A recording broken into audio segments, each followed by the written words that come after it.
Ladies and gentlemen, thank you for standing by. Welcome to the CACI International Fourth Quarter Fiscal Year 2025 Earnings Conference Call. Today's call is being recorded. At this time, all lines are in a listen-only mode, and later we will announce the opportunity for questions, and instructions will be given at that time. If you need any assistance during this call, please press star zero, and someone will assist you. At this time, I would like to turn the conference call over to George Price, Senior Vice President of Investor Relations for CACI International. Please go ahead, sir. Thanks, Amy, and good morning, everyone. I'm George Price, Senior Vice President of Investor Relations for CACI International. Thank you for joining us this morning. We are providing presentation slides, so let's move to slide 2. There will be statements in this call that do not address historical fact, and as such constitute forward-looking statements under current law. These statements reflect our views as of today and are subject to important factors that could cause our actual results to differ materially from anticipated. Those factors are listed at the bottom of last night's press release and are described in the company's SEC filings. Our safe harbor statement is included on this exhibit and should be incorporated as part of any transcript of this call. I would also like to point out that our presentation will include discussion of non-GAAP financial measures. These should not be considered in isolation or as a substitute for performance measures prepared in accordance with GAAP. Let's turn to slide 3, please. To open our discussion this morning, here's John Mengucci, President and Chief Executive Officer of CACI International. John. Thanks, George, and good morning, everyone. Thank you for joining us to discuss our fourth quarter and fiscal year 25 results, as well as our fiscal 26 guidance. With me this morning is Jeff McLaughlin, our Chief Financial Officer. Slide 4, please. Before we begin, I'd like to take a moment to acknowledge the recent passing of our chairman, Mike Daniels. Mike was an exceptional leader, mentor, and friend.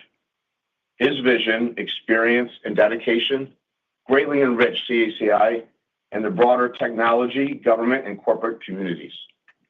Mike's unique perspective in governance was based on many valuable lessons and experiences throughout his renowned professional career, his critical government advisory roles, and his humble life story.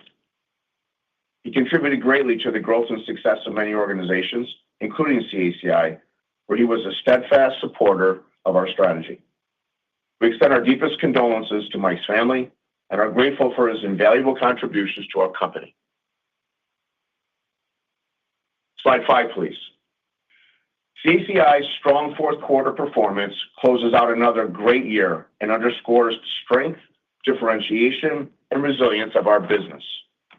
For the full year of fiscal 25, we delivered revenue growth of 16% on an underlying basis, EBITDA margin 11.2%, free cash flow of $442 million, and free cash flow per share growth of over 16%. We deployed capital to acquire 3 strategic assets while also repurchasing $150 million of shares. And we won $10 billion of contract awards, representing a book-to-bill of 1.1 times. As we've discussed many times, we undertook a strategy years ago to become a more focused and differentiated company that was positioned to drive long-term growth and shareholder value in any environment. Our exceptional results demonstrate the successful execution of that strategy. Slide 6, please. The market trends you're increasingly seeing and hearing about today: speed, efficiency, lethality, software-based capabilities, modernization. These are all the result of the rapidly evolving environment around us. Government budgets and procurement actions are adapting to reflect this reality. But we anticipated these changes years ago and invested ahead of need accordingly. We are a leader in the use of software and investing ahead of customer need to develop and deliver high-value capabilities faster, more efficiently, and with greater flexibility. And we are strategically positioned in enduring and well-funded areas that align with our nation's most important national security priorities. That is why CACI is so resilient, so well-positioned, and already able to deliver in accordance with buying methods the government has only recently started to more formally implement. Among the many examples I could share, here are four. First, the electromagnetic spectrum is a critical domain for national security and modern warfare. CACI today delivers differentiated software-defined, commercially developed, and commercially sold technology to multiple customers who demand best-in-class capabilities. Our investments ahead of customer need led to the development of the TLS Manpack, which integrates signals intelligence and electronic warfare, collection, processing, exploitation, and effects into a single software-defined system for the dismounted soldier. It is one of the first successful rapid fielding mid-tier acquisitions for the Army because of CACI's ability to rapidly prototype and deliver a cutting-edge solution in record time. The recent ceiling increase to $500 million supports the Army's decision to deploy our technology as the primary SIGINT EW system for all brigade combat teams. Additionally, the Army announced plans to enhance our TLS Manpack to field a vehicle-mounted option, demonstrating the versatility of our technology. Second, our software-defined counter-UAS technology is addressing the increased demand for protection against drones. We were recently awarded a contract by the Canadian government to deliver counter-UAS vehicle-mounted systems, which follows a previous award from Canada for our backpackable counter-UAS systems last year. We're also seeing an increase in demand for our technology in support of U.S. border protection, and is a key component of Golden Dome. Our technology leverages decades of experience and actual mission results delivered by our sensors in operation globally. In addition, the significant reconciliation funding associated with this critical administration priority will enable procurements looking for proven, ready-now technology that can defend across the electromagnetic spectrum with no or low collateral defeats. CACI checks every box and more to defeat all levels of potentially threatening UASs. Next, enterprise software modernization is another area where CACI is both well aligned to the administration's priorities and where we have demonstrated clear industry leadership. Recently, the Army issued a memo highlighting the imperative for significant system consolidation across the service to enhance security, reduce costs, and improve efficiency, as well as request enterprise systems to be commercial-based with limited enhancement and integrations to other systems as required. Our initial IPS-Army implementation consolidated 50 legacy systems into one modern, commercial-based enterprise system. Our performance on IPS-Army puts CACI in a strong position to consolidate an additional 40 systems that the Army has identified. And it also positions CACI as the partner of choice for other DoD and intelligence community customers as they execute similar modernization and consolidation initiatives. Finally, in fiscal 25, we also began executing on our NASA MCAPS program, where we are deploying a commercial agile at scale delivery model to standardize and centralize software development across NASA, enhancing efficiency, quality, and speed of delivery, a key customer and administration priority. Since November, our NCAPS team has met all key metrics related to system availability and is currently supporting nearly 900 applications and platforms. These examples of how CACI's software-based capabilities, commercial tools and processes, and investment ahead of customer need are enabling critical national security priorities to be addressed faster and more efficiently to drive reduced customer costs and propel the growth of CACI. In other words, we are extremely well aligned to the environment we see today. We don't need to transform. We're already here. Slide 7, please. Turning to the macro environment, we continue to see healthy customer demand and a strong pipeline of opportunities in our markets. Demand is being driven by today's global geopolitical realities, as well as the administration's priorities, including peace through strength, securing our borders, and an increasing use of software to enhance efficiency, speed, and lethality. As I've discussed, these are all areas where CACI continues to be extremely well positioned. And this positive customer demand is now supported by the reconciliation funding contained in the One Big Beautiful Bill Act, which provides over $150 billion for defense of which $25 billion is to fund Golden Dome, and also provides approximately $170 billion for border security. This is a favorable development for our business, which generates 90% of its revenue from national security customers, solving the toughest challenges of the DoD, the intelligence community, and the Department of Homeland Security. Looking forward, we are closely monitoring the government fiscal year 26 budget process. Should the new year start with a CR, as most years do, we are comfortable operating in that environment and typically do not see a material impact to our business, though it can sometimes influence the quarter-to-quarter timing of shorter cycle revenue like our software-defined technology. But as you know, we are focused on the long term. We continue to see significant opportunities across our large and growing addressable market. Slide 8, please.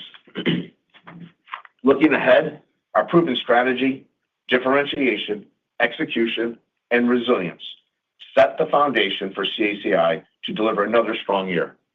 With that in mind, in fiscal 26, we expect revenue growth of nearly 8% at the midpoint, EBITDA margin in the mid-11% range, and free cash flow per share growth of over 60%.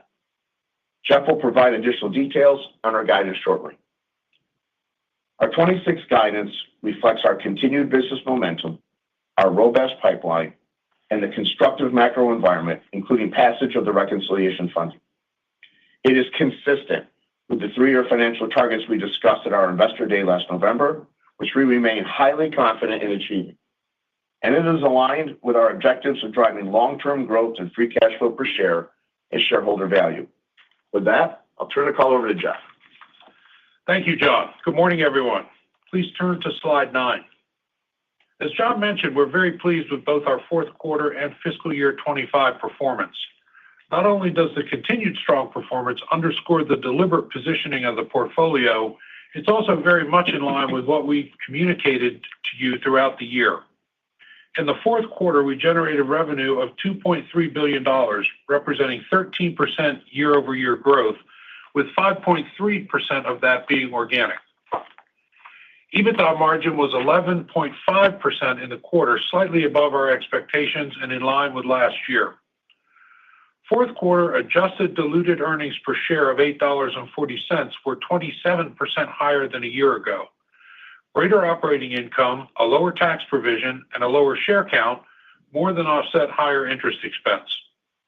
Notably, the effective tax rate in the quarter reflects a $28 million tax benefit resulting from the favorable resolution of an outstanding IRS R&D tax credit audit. This results in both a current period benefit for open tax years, but also gives us confidence to reduce our estimated tax liabilities prospectively. I would also note that even without this tax benefit, we exceeded consensus estimates for the quarter. Free cash flow of $139 million for the quarter represents strong profitability and reflects days sales outstanding, or DSO, of 56 days. As we've mentioned previously, Azure is currently a modest headwind to DSO due to the billing terms and milestones in legacy contracts, and is currently impacting our DSO by about 4 days. We see an opportunity to lessen that impact over time as we migrate new business to our more standard terms. Slide 10, please. Turning to full year results, we delivered significant growth in revenue, EBITDA margin, and free cash flow, driven by strong customer demand for our differentiated technology and expertise, and by the exceptional execution of our team. In fiscal year 25, we generated $8.6 billion of revenue, representing just under 16% total growth and 10% organic growth, both on an underlying basis. You may recall that when we provided our initial FY25 guidance last year, we discussed a number of factors that could drive results toward the upper end of the range. Our outperformance of these factors, particularly in regard to the faster ramp-up of our awards, stronger on-contract growth, and successfully defending our recompetes, allowed us to finish the year well ahead of our initial expectations.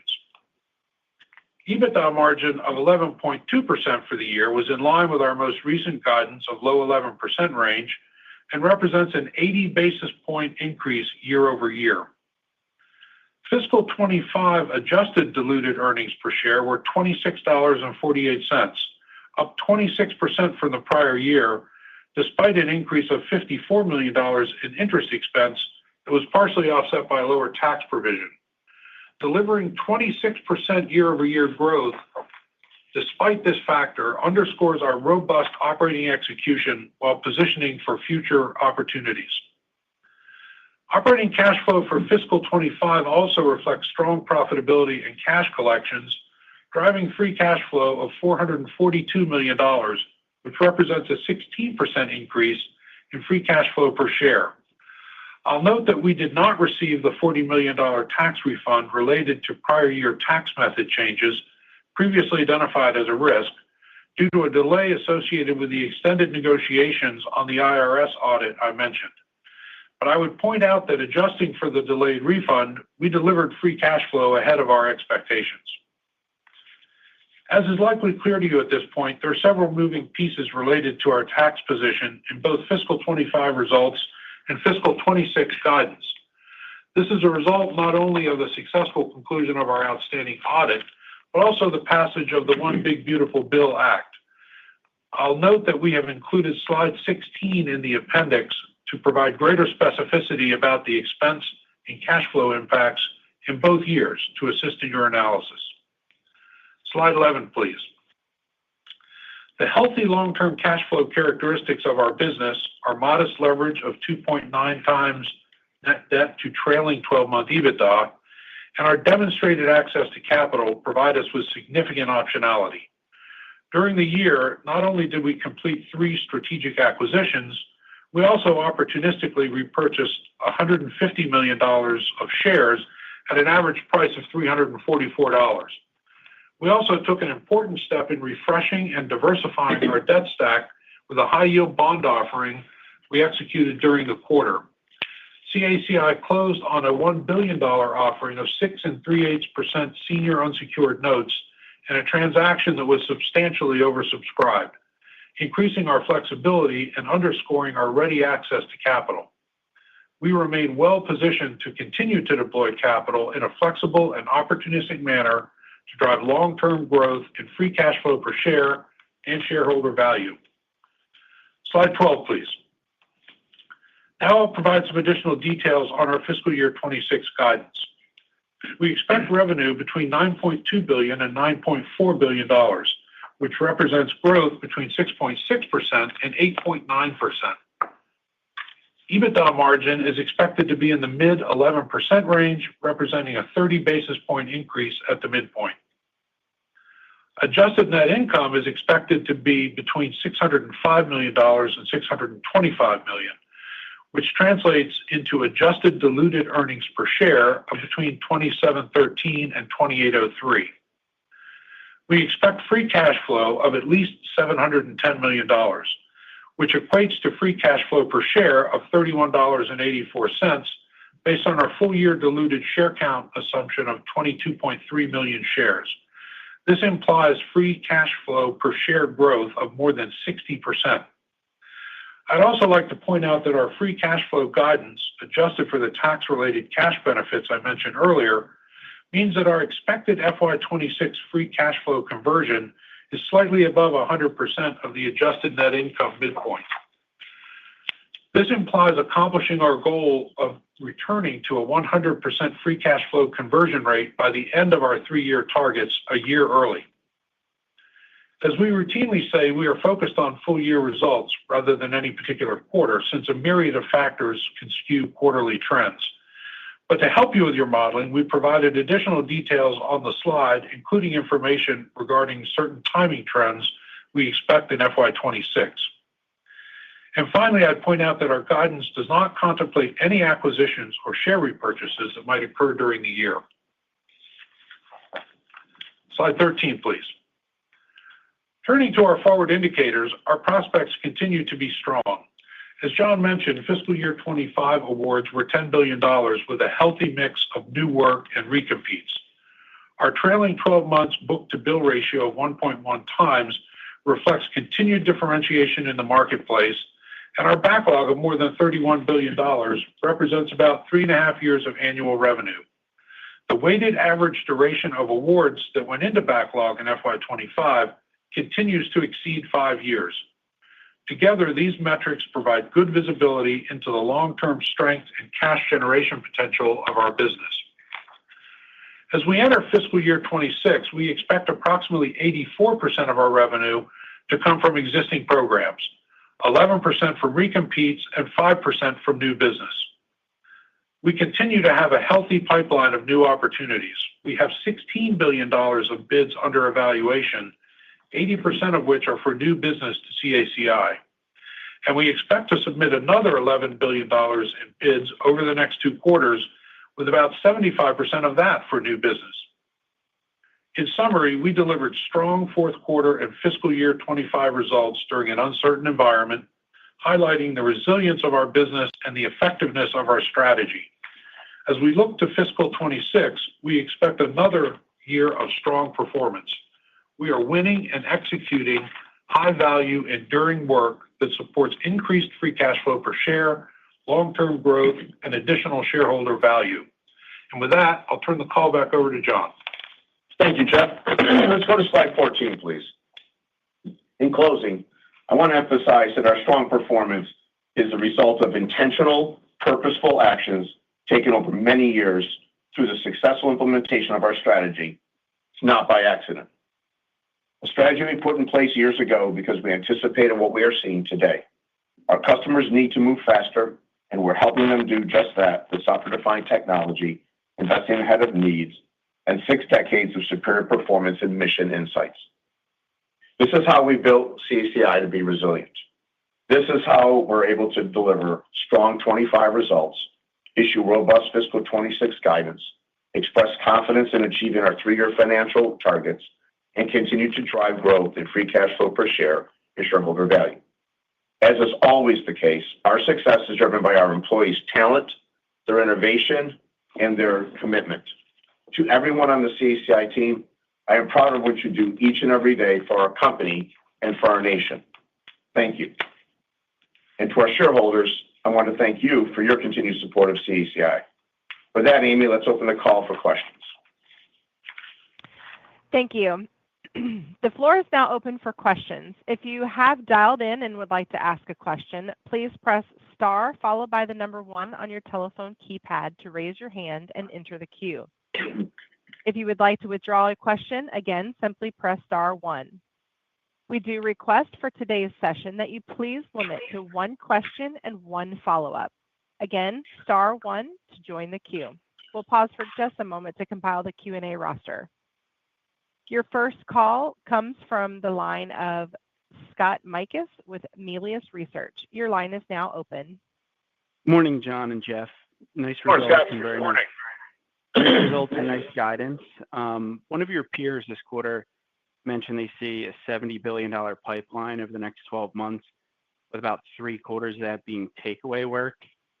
And when I think of government services companies pursuing takeaway work, it kind of makes me nervous because to unseat the incumbent, you have to have a better solution or bid really aggressively on price. You highlighted a $16 billion pipeline of submitted bids, and that 80% is for new business. But how much of that is new programs launched by your customers versus takeaways from an incumbent? Yeah, Scott, thanks. I'll start on this one. I guess first of all, I don't look at us here at CACI as being a traditional government services company. And that's why when I hear numbers of 80 billion or 90 billion, it's nothing that frightens us, and it's nothing that we aspire to. Frankly, we've got over $250 billion addressable market. We serve 7 markets. We're very, very focused, and we retool the entire company around understanding what is a value bid and what is not value bid. And the only way we deliver $1.6 billion of free cash flow over the next 3 years is that we're out there bidding things that matter in markets that matter, areas that we can differentiate in, where we're going to drive high single-digit top-line growth and achieve mid to higher 11% margins. As for our pipeline, there is the majority of that would be new work to CACI. and well over half of that is going to be new customer work as well. We are going to talk about the level of recompetes we have. I think this year, Jeff shared we're around 11% of this year's revenue plan at the midpoint, and we're very confident on that. I also would say that the recompete work that we have, because the government is going through a number of personnel reductions and the contracting officer ranks continue to shrink, we're looking at achieving additional follow-on option year work where the customer will push recompetes down another 1 to 2 years. So, there's an awful lot there to unpack, but, I would boil it back to absolute focus. Our pipeline supports the growth rates we have in our FY26 plan and in our 3-year 25 through 2027 plan. So, nothing in those comments give us pause. I would add to that. We've talked to many of you recently about the fact that an important part of our strategy is the idea of bidding less and winning more.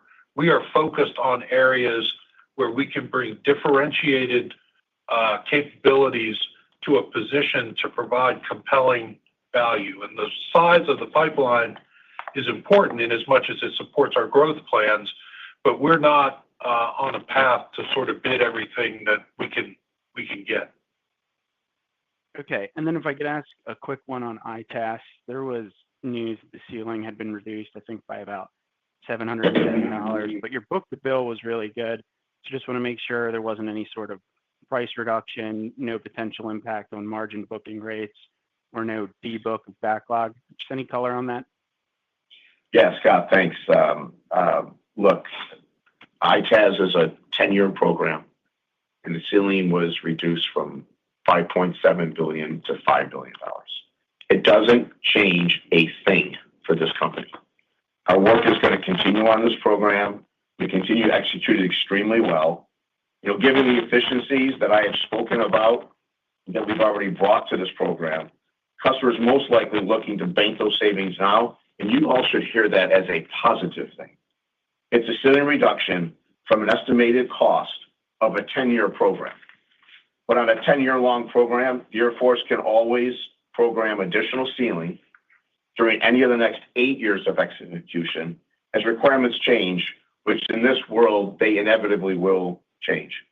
I'd also like folks to recall that when we won the ITAS job, we announced it in January of 2023, we booked $2 billion of total contract value. We didn't book $5.7 billion. The remainder of the ceiling, $5 billion, over our projection still allows us for additional 150% growth over the 10-year period if it's fully spent. So there's no backlog adjustments, there's no debooks, there's no impact to guidance, there's no reduction in revenue, there's no reduction in margin or any of our 3-year targets. So we have programs and task order cancellations where revenue is impacted from our current work and other moves that DOGE has driven, but that still stays at $1 million of reductions of revenue. So taking ceiling down has nothing to do with our growth rates that we have published in our outstanding fiscal year 26 plan that we're looking forward to achieving. Yeah, you covered it. There is zero impact to anything.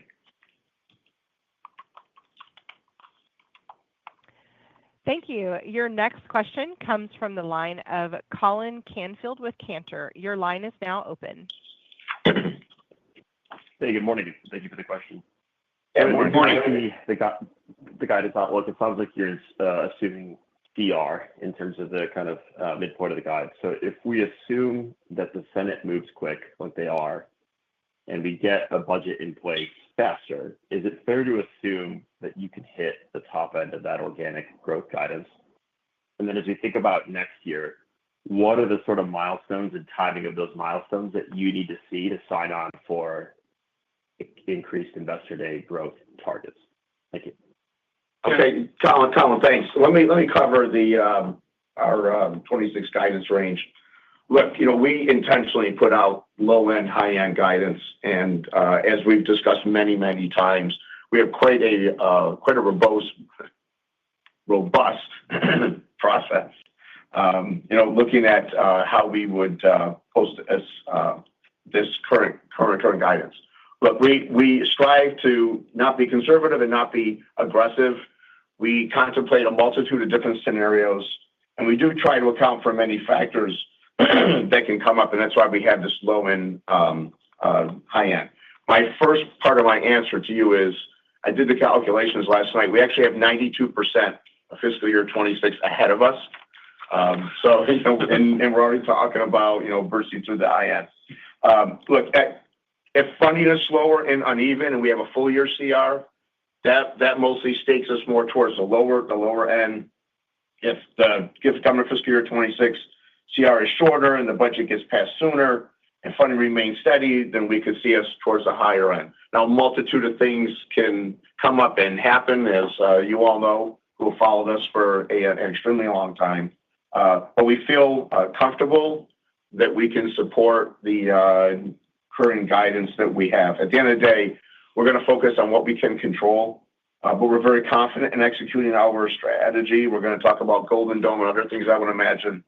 The only thing we don't have covered, frankly, is if the government shuts down for several months.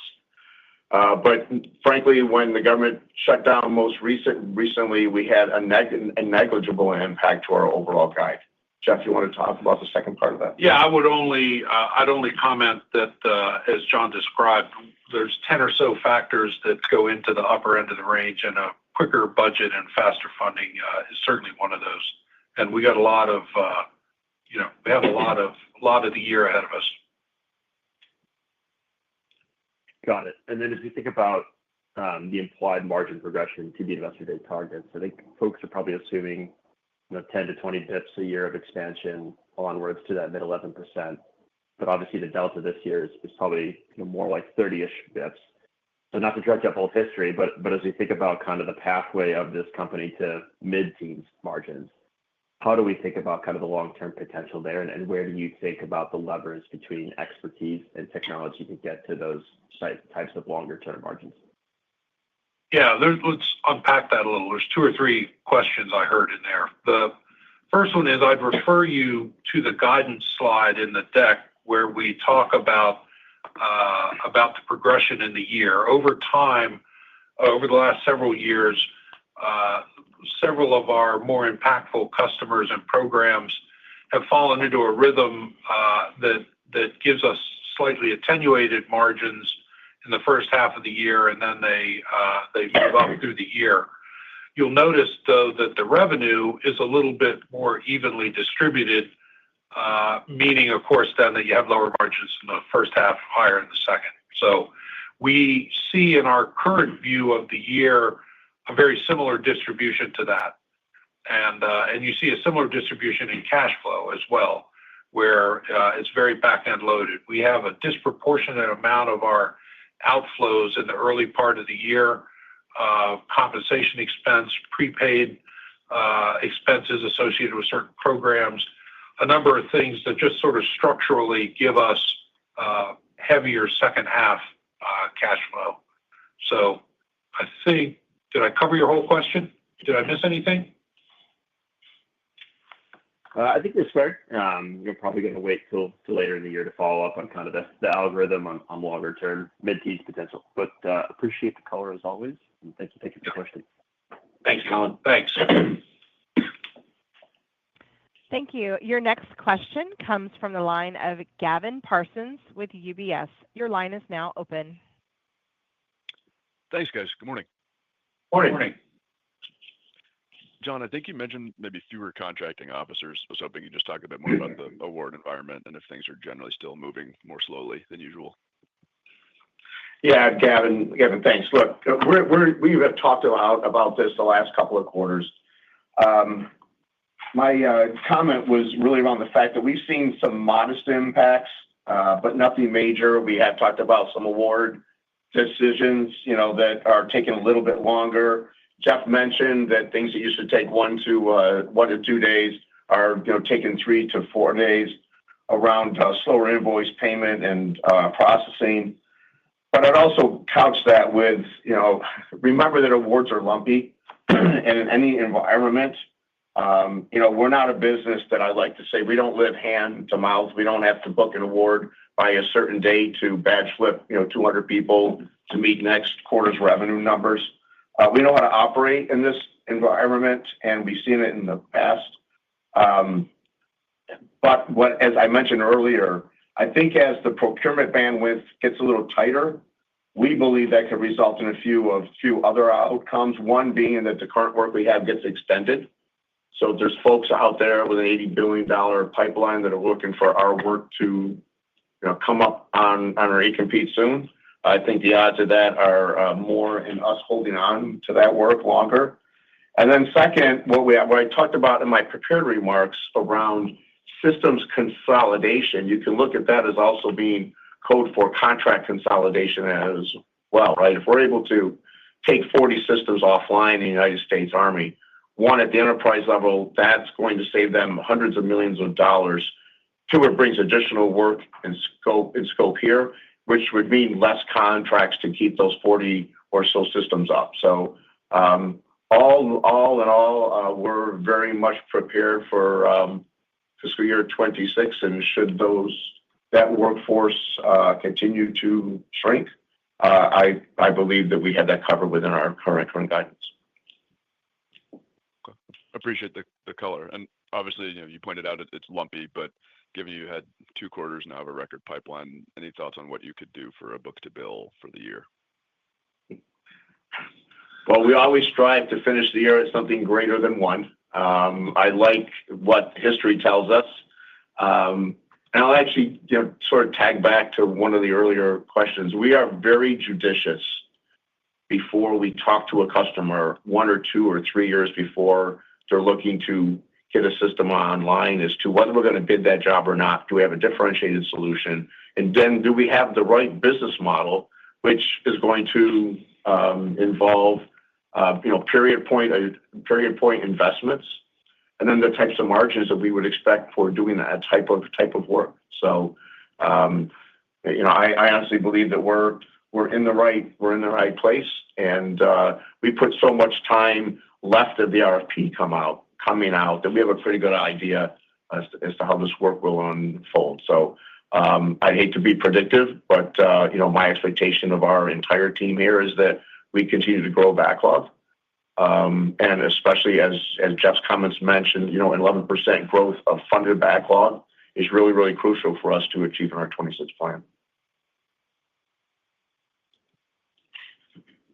Thanks. Thank you. Your next question comes from the line of Peter Arment with Baird. Your line is now open. Yeah, thanks. Good morning, John, Jeff, George. Nice result. Hey, John, you've always talked to us about investing ahead of needs. Can you maybe give us a little update on what's going on in space, optical terminals? There's just been so much talk around Golden Dome and other areas with SDA, and you guys have been investing there a lot. Maybe if you could just give us an update there. Thanks. Yeah, thanks, Peter. Look, we're having great success with the technology. As you mentioned, there's a lot of strong demand from across government. Our technology is the most mature. We are through the design and the producibility items. We've had to work through a supply chain and manufacturing issues that led to slower production that we would have anticipated. But it's not an underlying technology issue. We know we have best-in-class terminals. We know we are U.S. designed, developed, and manufactured. We have a full U.S. bill of material. So there's a lot of positive things there. We've also announced that we're on Tranche 0, 1, and 2. We have a lot of terminals that are on Tranche 3. But part of our overall photonics model is to really grow beyond that as well. You may have read that we were selected as one of the few vendors to move on to phase 2 for the enterprise space terminal. This is an addressable market for up to 3 vendors where the customer is looking to spend about $200-300 million per year which also, to your reference, does not include any of the projected increase to the United States Space Force and the constellations that they'll have to launch due to the Golden Dome initiative. So I like what we're doing there. I like what we're doing at the LEO layer. And then we've got a lot of programs we're looking at beyond LEO as we continue to work with the Space Force. So I like where we are today. I would clearly wish that we are producing more terminals in volume, but we are moving up that curve well. And the investments that we're making in that part of our business are on track. We are now investing less, and we are delivering more. Appreciate that color. And then just as a quick follow-on, we see some changes with some of the government-wide IT acquisition contracts, transitioning to individual agencies to the GSA. Just, any impact the way to you guys? I know that you're certainly more in the higher end of things in IT, and maybe that doesn't impact you, but just any color there would be helpful. Thanks. Yeah, Peter, if you look at our large IT programs, things that are bringing network modernization and better efficiencies, what would transfer to GSA are more on the catalog pricing of IT services, but major Defense Department and intelligence community IT programs are going to stay exactly where those are. We're already delivering great efficiencies there. So there's a lot of language and there's a lot of nuanced reports. At the end of the day, our large enterprise IT programs are here to stay. And we spend a lot of time looking at different variations of that across the DoD and our intel community. And we are delivering at a very high op tempo. We are delivering savings to customers in the United States Army, the United States Air Force, and other areas. So I don't see any impact, small to no impact to some of that press around IT going to GSA. Thanks, Peter. Thank you. Your next question comes from the line of Seth Seifman with J.P. Morgan. Your line is now open. Hey, thanks very much, and good morning. Morning, Seth. Morning. First, wanted to ask just about the cadence of revenue and growth through the year. It looks like the organic growth will start out kind of low and then move to above the midpoint in the second half of the year. Are there particular items that you're looking at that will accelerate the organic growth in the second half? No, I think you're connecting the dots, Seth, the right way. We continue to have accelerating growth on the major programs that we've been talking about, both technology and expertise. But Focus Fox, Beagle, ITAS are all continuing to ramp, and you'll see that as in the condition that you identify, and as Azure and Applied Insight anniversary here in the first half of the year also. Okay, excellent. And then maybe, John, you talked a little bit earlier about work with the Army and C2, the NGC2 initiative that's underway. Do you see that as providing any specific opportunities for the companies or any risks? Yeah, so if you're talking about the next generation C2 program, we have a number of programs across the United States Army. We work on command and control. We're still looking through what type of strategy we want there. It's going to be highly competitive, so I'm probably not going to share too much as to what our plans are there, but we expect it, just like everything else across the Army, looking to do things faster, better, cheaper, and drive reuse. We are fully supportive of what the Army is doing there, and I'm sure we'll have more to share as we move forward. Thanks for the question. Thank you. Your next question comes from the line of David Strauss with Barclays. Your line is now open. Thanks. Good morning. Morning. Morning. John, the 20% or so of your business that's Fed Civ, can you just remind us your exposure there and what you're seeing in terms of the budget outlook? Yeah, thanks. So how we look at our business is we look at it from DoD, Intel, and DHS, and that's about 90%. So the residual in the federal civilian area is 6%, with a full 1% coming from our NASA NCAPS program. And you all heard during my prepared remarks, team's doing an outstanding job. We're off to a very strong start. That leaves about 5% of our overall revenue within the federal civilian space, and that is very specific and very tight to the flagpole work. There are background investigations. There's work we do with the Department of Justice and the like. So it really doesn't leave us a lot to have to watch in the entire federal civilian space. That was an intentional strategic change that we embarked on in 2019 to really get our portfolio more driven towards defense and intel and slightly away from federal civilian. There's nothing wrong with the federal civilian work, but when we sat down and looked over the last 30 to 40 years of budgets, the Defense Department and folks who are engaged in national security, their budgets are unblemished by bipartisan support. And I can't say the same in the federal civilian area. I think you've seen a lot of the cost efficiency, DOGE, GSA actions really hitting the federal civilian area hard. But as the CEO of a publicly traded company who moved away from that market a number of years back, really doesn't have any impact. So it doesn't really keep us up at night, the kind of changes that are happening in that part of our business. Okay, that's great color. Thanks for that. And in terms of the cash flow outlook, when does the tax benefit that you're calling out, the $40 million, when do you expect that to hit in the year? And then the Section 174 benefit, does that stay with you beyond fiscal 26? Thanks. It does. Let me start first with the $40 million tax benefit refund. You ought to think about that in the second half of the year. I think probably our third quarter, but it could be the fourth, but certainly the second half.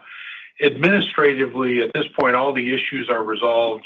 This is just now sort of working its way through the bureaucracy. But that takes a little bit of time, and there are a couple of wickets for a refund of that size, as you would imagine. For the second part of your question related to Section 174, there is a continuing benefit. We identified $50 million this year. It's a similar amount next year, and then it starts to drop off a little bit. It's about $200 million, a little over $200 million in total. Many of you will be aware of the fact that there are a couple of options on ways to treat this. For us, relative to the effect it has on the deductibility of other expenses, in particular interest, this was the more advantageous way for us to treat it. But it's very much an artifact of each company's sort of personal tax situation. So others might very reasonably, reach a conclusion that it makes sense to take it all at once. For us, looking across the whole tax strategy, it made sense to do it the way we're doing it. But you ought to think about $50 million this year, which we put in the guide, and it's essentially the same amount next year, and then it starts to step down a little bit over the next ensuing three or so years. Thank you. Your next question comes from the line of Jonathan Siegmann with Stifel. Your line is now open. Good morning, John, Jeff, and George. Thanks for taking my question. Yeah, good morning, John. Welcome. You bet. Good morning. So it's been a few months since the DoD's directive on software acquisition, which you highlighted really as a positive development during your last call. And now the Army consolidation demonstrates a specific action at one military branch, which you're clear today on as an opportunity for the company. So just wondering, Is this potentially benefiting this year? Because the question we get a lot is just how meaningful is these changes that are occurring at the government and the timing of these things? And do you anticipate similar types of consolidation in other military branches? Thank you. Yeah, John, thanks. Look, every time I hear the word software, it puts a smile on my face, frankly. Look, threats are changing continuously. And there's a lot of things that platform hardware can absolutely do.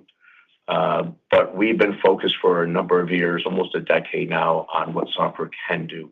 And whether it's enterprise systems or its mission systems, software has been very, very crucial to the growth model of this company. So I'm very much supportive of anything that the Army and other services do around software modernization, and the like. Even our network business is all software defined. How do you bring devices on and off of networks? How do you collapse networks so they can handle unclassified, classified, and TS and secret and top secret data? That's all going to be driven by software. We don't put new fiber in the ground. We actually find more creative ways to push protected bits and bytes over those strands of fiber or over space. So I think the drive will be to consolidate software in a more rapid manner. But I'd also tell you the other side, because there have been some announcements out there around consolidating contracts to be able to get enterprise level agreements and the like. I think there was some of that ink out in the press earlier this week. The purpose of those type of agreements are really to consolidate contracts to get volume discounts. So licensed products. We're not so much on the license side, John. We actually believe that we should be developing software to support the mission, not have the mission conform to the software that I'm actually trying to deliver. So anywhere where the government's looking to do more with less, on the enterprise side, on the mission side, I think the government should continue to look for more software solutions. They are faster, they are better, they are cheaper, and they're also able to be modified and changed much more quickly and lethally as the threats change. Thank you. Good luck with the new year. Thanks, John. Thank you. Thank you. Your next question comes from the line of Toby Sommer with Truist. Your line is now open. Thanks. I wanted to get your perspective on your pipeline and in backlog from through a prism in which maybe you could characterize how much of it is new work to the market as opposed to new work to CACI only, and also the extent to which your initiative to kind of move towards outcome-based pricing, where you're sort of spearheading something, is represented within both of those buckets. Thank you. Yeah, Toby, thanks. I'll try to provide some color at a macro level, and I hate to guess on an open line call, but I'll at least give you some level of guidance. Look, new work or somebody else's work, right? That's come up a couple of times here. If CACI is bidding it, it is work that maybe someone else has that we believe we can do faster, better, and cheaper. And we've worked with that customer ahead of time while somebody else is supporting that customer to make sure that we're setting the table in a much more cost-effective manner and we're delivering much better solutions to that customer that they may be that may be being delivered to them today. Look, as we look at things as counter-UAS building out, we look at the Golden Dome, we look at other things, that percentage of new work is going to continue to climb. Do we track that internally? No. Because to us, we're either bringing new solutions to a customer, or we're bringing new solutions to our customer that's better than what they're currently struggling through today. So there's plenty of examples in the agile software development area where as customers take work they're doing with others and they want to modernize that and they want to move to an agile software development model, yeah, that's going to be work taken from others, but it's a brand new experience for our customer. And those are both getting equal funding. So we're all about taking software and actually moving our customers forward, whether it's contractually brand new work that the customer thought of, or it's concepts that we've worked them through by investing ahead of customer need. Because every time we see a customer who's buying quote unquote the old way, we get to walk in there and show them the art of the possible. So the fact that comes out is new work to us, it's the same. Having said that, today it's probably Toby 60-40, 70-30 around new work, and then the 30-40% is on the quote unquote the old style takeaway work. But I think those terms, the fact that we're not a traditional government services company, we don't talk about direct labor and takeaways from others. This market has completely changed, and if the market hasn't, we sure as hell have, because we're out there looking at ways that we're closer to the mission side. Jeff? And that actually dovetails nicely into the second part of your question about outcome-based, because generally in the opportunities that John's referring to, we have an opportunity to work with a customer to design a successor program that fills a particular need in a different way, which lets us work through increasing the amount of outcome-based content and focusing less on the traditional contracts as John described them. So those things actually kind of go together pretty nicely in our view. Thank you. Your next question comes from the line of Louis DePalma with William Blair. Your line is now open.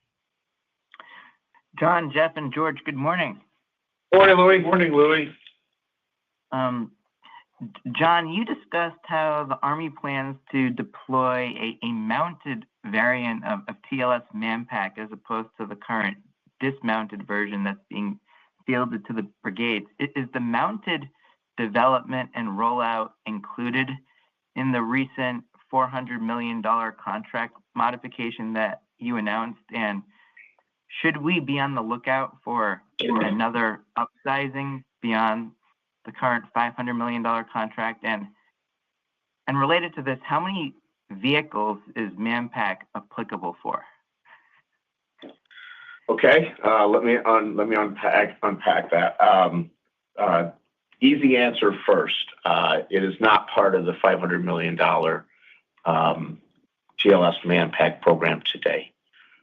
Just as the Canadians took delivery of a handheld solution last year as it pertains to counter UAS, and now they're looking at a mobile variant, the Army is doing that same as you look across the EW SIGINT space.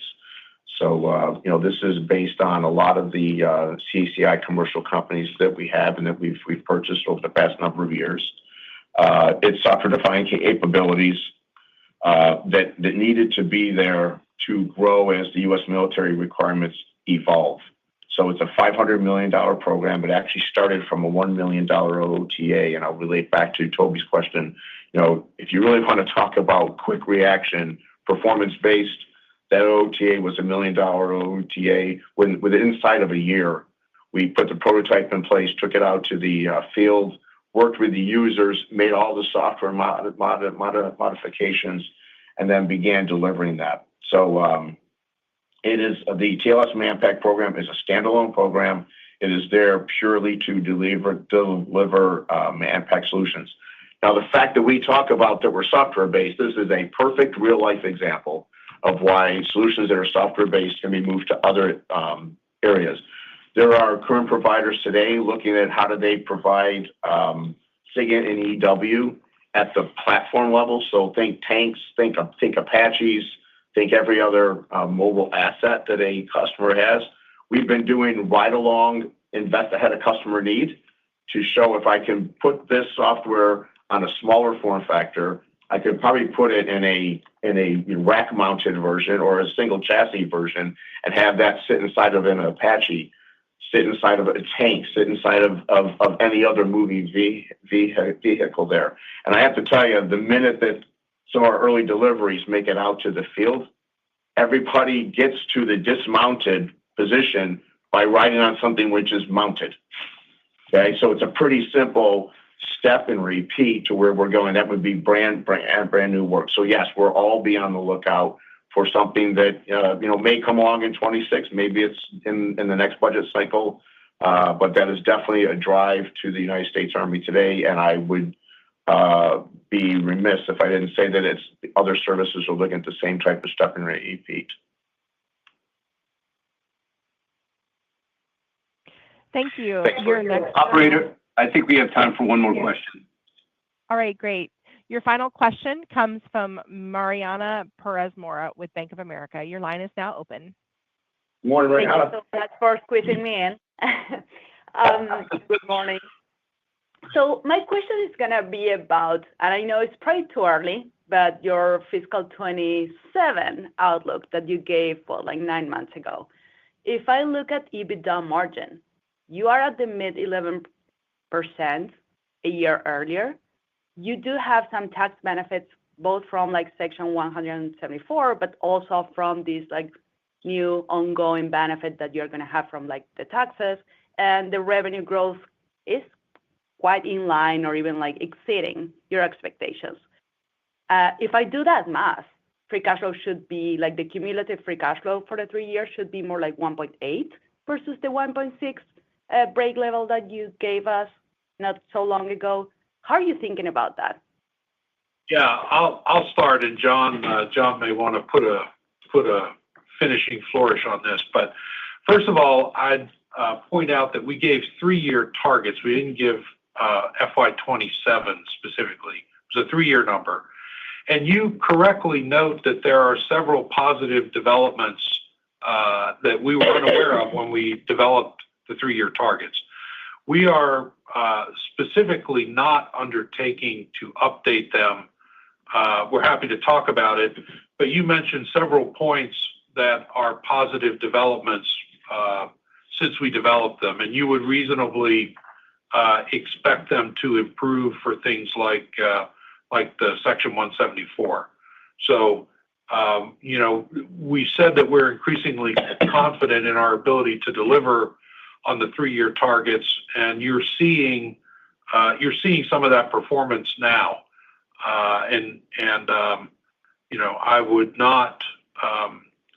I would encourage you to not infer from that there's some slowing in 27. We feel increasingly good about the targets and expect to deliver them. Hey, look, I'll also add, I think it's absolutely refreshing that on this call in 2025, we're talking about generating over a 3-year period, $1.6 billion of free cash flow, if not greater, with high single-digit top-line growth and driving our margins to where they are today, if not higher. That has been the absolute focus of the leadership team in this company for a number of years, is to make certain we're getting involved in markets that matter, not only to our nation, but to our shareholders. And I could not be happier that we're sort of talking is 1.6 really 1.8, or is it 2, or is it 2.2? I put those 3-year targets out there as a marker to make absolutely certain that as we continue to explain the fact that the government services company, the CACI was for the first 50 years, is not the kind of services company we are the next 50 years. In fact, we talk about us. We can use mission tech. We can talk about defense tech, wherever you want to go with that. But all of that drives better solutions for this nation. And at the same time, because we invest ahead of customer need and the contracting vehicles are changing, OTAs, CSOs, FFP, that we believe, and we are well positioned to do much more bottom line generating work that gives us just outstanding free cash flow, and the optionality that comes with delivering more free cash flow as we return capital to our shareholders, and we also return it to our customers in ways that invest ahead of customer need. So really appreciate that question. Thank you. And one final question coming from the line of Sheila with Jefferies. Your line is now open. Federal business. We are one of the top 3 offensive cyber providers. Yeah, operator, I think we're ready to. I don't hear anyone. I think we're ready to end the call. Yes, that's the final question. So yes, I would like to turn the call back over to Mr. Mengucci. Please go ahead. Thanks, Amy, and thank you for your help on today's call. We'd like to thank everyone who dialed in or listened to the webcast for their participation. We know that many of you will have follow-up questions. Jeff McLaughlin, George Price, and Jim Sullivan are available after today's call. Stay healthy, and all my best to you and your families. This concludes our call. Thank you, and have a great day. Thank you. That does conclude today's conference call. You may now disconnect.